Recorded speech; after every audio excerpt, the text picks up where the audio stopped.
us both sides. Okay. There's only one side given in the textbooks. Okay, thank you for clarifying that. I didn't quite understand what you were saying. Okay, thank you. Thank you. Thank you so much. We appreciate your Thank you time for and letting me energy share. in Appreciate reviewing. it. Yeah. Fred McGee, followed by Caden Radcliffe.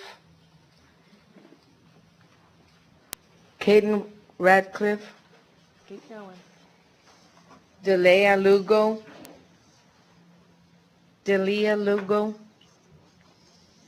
Ron Weatherington. Okay, hold Dr. on. Weatherington. Looks like we have someone walking up. Okay. All right. Do we have Caden? Is Caden here? All right. Let's let Caden go first since his name was called first. But we don't have Fred McGee, right?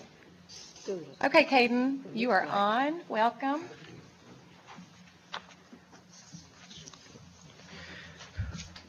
My name is Caden Radcliffe. I thank you for this opportunity, and I am glad to live in a place where I can make my thoughts known to my policymakers. I have come here today on behalf of students across Texas, as I understand this revision has the potential to affect curriculum nationwide. History is typically written by the victors, but not necessarily in an accurate manner or completely free from bias. What will befall a civilization that attempts to shape historical details with foolhardy pride? I do not envy historians, but I do respect their Herculean task of putting into context the many different perspectives and cultures that bear witness to our complex chronology. Let's embrace our actual history and continue to embrace it as new evidence and narratives come to light. A good historian understands that one perspective is not enough to paint an accurate picture of the events of our past. I find it ironic that if a certain demographic today were writing our history right now, they would talk of an invasion coming from our south, an invasion of Hispanic children, unarmed, uninterested in conquest, just a decent life and a chance. But try to explain to those same people that European settlers were not only invaders of a kind, but invaders with advanced weaponry and an intent to take over. I am proud to be a Texan, and I am proud I live in this great nation of ours, but I can't say that my pride extends so far as to sully another person's heritage because I don't necessarily like what it implies about some of my ancestors. We need qualified individuals and historians to review our textbooks and not individuals who will rewrite history simply because it is not in sync with their ideological opinions. Thank you. Madam Chair. Mr. Bradley. Caden, appreciate you stepping up to the microphone. Do you have anything specific about any individual textbooks that you found errors in? Yes. Did you prepare a report, a list? I have written down here the quote that I got from the Native Americans suffering hardships. The quote reads, "Early 1600s, colonists were was an uncertain time for the colony of Virginia. It was a land of starvation and high death rates, one in which the Native Americans regularly launched merciless attacks against the colonists." This is from Basic American History from Worldview Software. Okay. Any other textbooks? No, I do not have any here. All right. Thank you very much. I'm glad you reviewed a textbook. Yeah, thank you. Dalea Lugo, followed by Ron Weatherington, followed by L.A. Nelson. Hi. Yes, it's more like a statement than a comment on. Dear members of the State Board of Education, thank you for allowing me to be here today. I live in Senate District 17. I am against the severe, flawed history textbooks proposed. At first, Latinos were a class apart, and now we are disappearing from the history books as non-contributors to Texas and world history. As in the Chicano textbook, we had the struggle in the fields, experienced a political rise to power, still a conquest for the homeland, and tried taking back the schools. To this day, due to high dropout rates in the Latino community. Latinos need their community leaders in the history books too. Don't cut them out, but add them in the books. Don't color everyone with the same color brush. Madam Chair, point of order. Mr. Bradley? I would like to respectfully request if the speaker has any specific textbooks, any specific errors that would contribute to our process Do you today. have any examples? Yes, I had looked through, well, of course, I had seen the TNF report and also viewed the textbooks myself. And I had looked at a couple of your Texas history books and world history books. I'm mainly concerned about the Texas history book because I am a proud Texan, but I'm also a Latino too. But then when I would like to say that I would like to see a little bit more meat on that bone to at least give the Latino community a little bit of flavor to have something to bite into. Understand? But it's more like haunting million, hardly anything. I kind of looked at it, I go, blip, okay, blip, okay. Okay. But then I stopped right there. I said, you know what, I'm going to have to go say something because it's disturbing. Any other questions? So you looked at Houghton Mifflin's 7th grade history, to be more specific? Texas history. Right, The upper that's class Texas history, yes. Yeah, that's 7th And grade, the world right. history book. Okay. All right, thank you for the specific. Okay. All right, thank you very much. You're welcome. Washington, followed by L.A. Nelson, followed by Judy Nelson. So it's 5 minutes after 12. I'll say good afternoon. All right. Is this on? Yes. Yeah. So I'm going to add to the litany of objections to the worldview text on world history. Need I say more? Yes. First of all, our first speaker, Chris Rose, objected to the passage that south of the Sahara Desert, most of the people before the age of explorations were black Africans of the Negro race. And he objected to that, and so do I. The idea that everyone native of Africa prior to the age of exploration can be constituted under a single taxonomic category is archaic, is typological thinking, and was expunged from the anthropological literature sometime in the middle of the 20th century. So we should not raise that issue again. The other passage that I want to comment on is the passage above that reads, the first known inhabitants of Africa north of the Sahara in prehistory were Caucasoid Hamitic peoples of uncertain origin. The notion of a Hamitic people as a racial group is a survival of discredited early anthropological writers and explorers who claimed that the descendants of the biblical Ham had migrated west and south into Africa.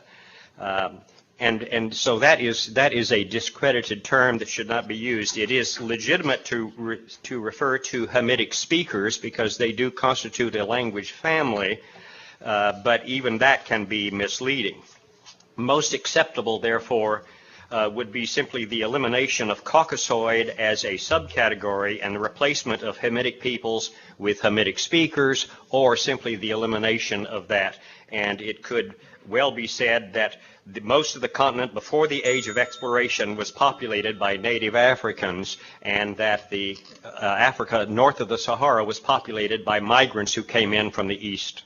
That would be satisfactory. So I think we need to stay away from the use of racial terms when referring to human groups or subgroups, because it has no scientific and certainly no biological merit. So that's my speech. Okay. All right, Mrs. Knight and Mr. Ratliff. Dr. Weberson, is this the only book that you reviewed? It's the only one that I reviewed, yes. And I did also have some trouble getting it online as someone else spoke. It wasn't easy. It took several attempts. Finally made it. Thank you. Yeah, I just pulled it up here. Is it in World History A or World History Book B? This is World History. A, okay. Yes, World where I History went. A, that's right. Okay. Chapter thank you. 13. Well, they've gotten better because I actually have been pulling it up a few times this morning, so. Right. Sorry you had to have a hassle there. Mr. Ratliff? any chance you've got time to look at some others? I think there are several of us that value your opinion and insight on these issues. You have any extra free time to look at some of these other books that aren't already on the troubled list? I was really tempted to, but after having gone through the science text evaluations, I figured suffering is limited and should be. There is pay available. Pardon me? There is pay available. Yeah, right. Not enough. No, in all seriousness, it reviews like yours and others are an invaluable part of this process, because I don't think any one group can look at a book and find everything. And so I think outside experts such as yourself, whether you're on a panel or not, bring a very crucial part of this overall review. Well, I was a little bit surprised that most historians, any historian with good, strong training, is going to recognize the error of this. And I think part of the problem was that the 5 days is so short that a lot of issues can be glossed over, or a lot of text can be read, and on the surface it doesn't sound like it's wrong. But when you really think about it, if you have time to think about it, if you're really analyzing it, then you recognize that, no, this shouldn't be in here. 5 days is not long enough to do that. And I've brought that up a couple of times, and that's in no way a discredit to the people that spent those 5 days. They Right. did work their tail off for 5 days. It's just physically just not enough to look for as many TEKS as we have and factual errors outside of the context of pedagogy or TEKS coverage. And Right. so your review and other expert reviews are absolutely crucial. So thank you for helping us. Thank you. Okay, Ms. Hardy? I again appreciate what you've done, appreciate what you did Mike? in the science area. The teachers get the books well in advance of those 5 days. No. How Not far this advanced? time. Not this When I did time. the science, yes, I had an online review. I think it was a month, wasn't it, Renee? A month before the actual convening down here So for the they- science, but Not this time. Not this time. That's what I understand. That's kind of a confusion point, because granted, anyone that would be reading these things would be able to pick up and mark them, but anytime I've done reviews, we did it, I thought that they were done well in advance. You did it on your own, and then you came and shared. I think Ms. Martinez has a comment. Yeah, Ms. Hardy, when we did the supplemental science, that was the first time that we tried to do a virtual review. And one component of that was to bring in a smaller group of reviewers to finalize the reviews. And so we did attempt virtual within the context of the supplemental science. This time around, we lost staff, and we had a number of issues just within the agency trying to get all of this organized. But one of the difficulties that we have had with sending information out for that type of virtual review is it's very, very difficult to get the feedback, to get those reviewers to turn everything in a timely manner. And so we're certainly looking at our processes, and we're looking to see if there's a way that we could do both, send materials out in advance in the hope that some of those reviewers would have time to look at them before they get here, and then have the face-to-face review. We're trying to work out the best approach, because so far we've run into some roadblocks with the different options that we've tried. And let me indicate that the significance of that, because the virtual review panel that I was on, I think it had 5 people. I was the only one who completed it. Nobody else did. And so that means that therefore they had to convene on site a whole new group. And then I had to correspond with that group, and it really messed things up. So, you can't always rely upon the virtual reviewers completing their responsibilities, whereas if they are on site, locked in a room, they're going to do it. Because we don't let them out. Yeah, I can appreciate all that, and I can appreciate, Monica, the lack of staff that's needed to do this. Oddly enough, I'm a product of the dark ages, and I found the hard copy text a lot easier to work with in regard to this, and that's something that's totally, for those of you who are new to this process in days gone by, they would have had a hard copy of the text sent to them in advance, and they could have been looking at it and studying it. And I do think there are certain advantages to that over the virtual doing it. And I personally would agree to do a hard copy, but I don't know that I would be anxious to do the virtual myself. Well, but 20 years from now, there will be no hard copy text. I know, it's unfortunate, but I won't be Okay. reviewing books then anyway. Ms. Knight, do you have a question? I will pass, Madam Chairman. I need one of my colleagues to hear my question, who's All right. absent. All right. Thank you, Dr. Weatherington. L.A. Nelson, followed by Judy Nelson, followed by Emily McBurney. Members, if there's no objection, maybe we'll finish the first page and then break for lunch. There's no objection? Okay. Thank you. The books from McGraw-Hill, Perfection Learning, and various others, including Pearson, reportedly promote the idea that Moses definitely existed, where this should be taken as a matter of faith, and that he somehow inspired the U.S. Constitution, and this is a pervasive falsehood, frequently repeated, even though we can prove that that's not true. The list of commandments beginning in Exodus 20 had no determinable influence over the formation of the American legal system.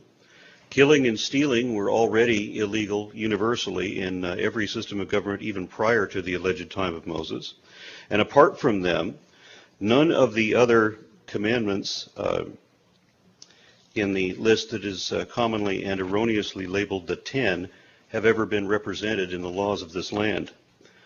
Moses is a compilation of at least a few legendary heroes and evidently never existed otherwise. He is no more a historic figure than King Arthur. Even rabbinical scholars now admit that there is an archaeological consensus that the way the Bible describes the Exodus is not the way it happened, if it happened at all. And then, as had been mentioned previously, Worldview Software mentions a Hamitic race which never existed. It was imagined out of nothing and imagined to have come from an imaginary person. 19th century bigots refused to accept that the civilization of Egypt could have been built by, quote, Negroes, which is a wholly inappropriate pejorative for a textbook. These type racial classifications were rejected initially by Darwin, shortly after by Boas, and then the whole of anthropology. We in the 21st century must, of course, reject it also. Oh, are you done? Yes. All right. Mrs. Knight.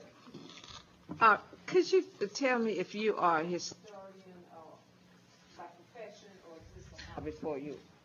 I would say that this is a hobby for me. However, I am associated with Robert Price, David Fitzgerald, and Richard Carrier, and all of them are professional historians, and I tapped into my friend Richard Carrier last night for additional assistance on this. Okay. All right. Thank you. Judy Nelson, followed by Emily McBurney, followed by Barbara Lamontagne.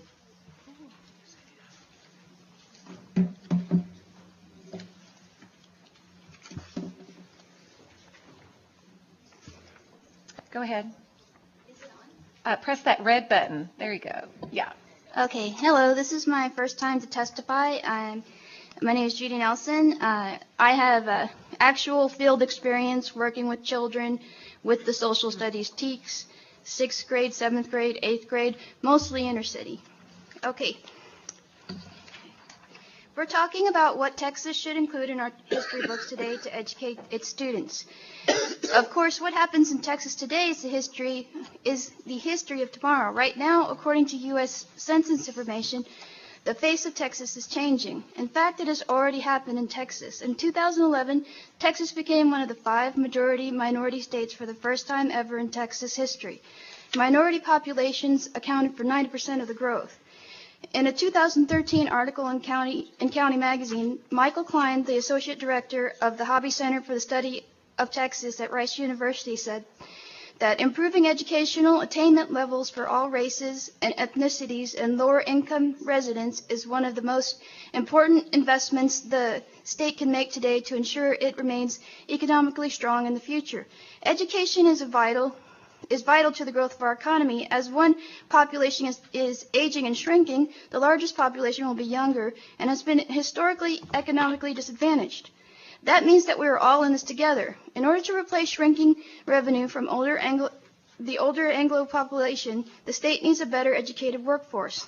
I have to admit, as I studied for this hearing, I wasn't surprised by the inaccuracies in the state standards that I'm sure others will point out that this board adopted. What did surprise me was how major publishers bowed to political pressure to put demonstrably inaccurate claims in the textbooks. Not just the crank obscure publishers, but major publishers that dominate the country's textbook market. However, let's say inaccurate textbooks are approved for our students, particularly the whitewashing by some of the publishers of minority historical events like segregation to downplay the hardships minorities face to win equal rights. Where's the harm in that? That is from McGraw-Hill. Not only is that insulting to populations that make up the strong backbone of the state, our students won't be able to pass a college or university history class. They need to earn a college diploma. And with less college graduates, that hurts the entire state economy. History will judge us for what happens here today. So thank you. Madam Thank Chair, you. Mr. Bradley. just to be consistent, do you have any specific examples, specific Yes. textbooks? Yes, I do. And you provided that? It is McGraw. Pardon me, I'm a little nervous. You're doing great. Thank you. No, you're fine. Okay. McGraw-Hill School Education, United States Government. McGraw-Hill is one of the top 10 publishers in the world. And I could read you the specific No, quote. I just want to make sure that you have specific books, Yes. specific passages that you feel are errors, and we get that submitted. What I feel is it is the passage on segregation in McGraw-Hill is biased. And it whitewashes the history of segregation to say that some African American students were received a poor quality education and some did not. But that's bias. Is that an error? Yes, and history bias is an error. It isn't accurate to represent a historical event through a biased lens. Well, thank you for defending your position. Thank you. Thank you. All right. Thank you very much, Judy. Emily McBurney, followed by Barbara Lamontagne, followed by Kathy Miller. Good afternoon. Thank you for letting me be here today. My name is Emily McBurney. I'm from Temple, Texas.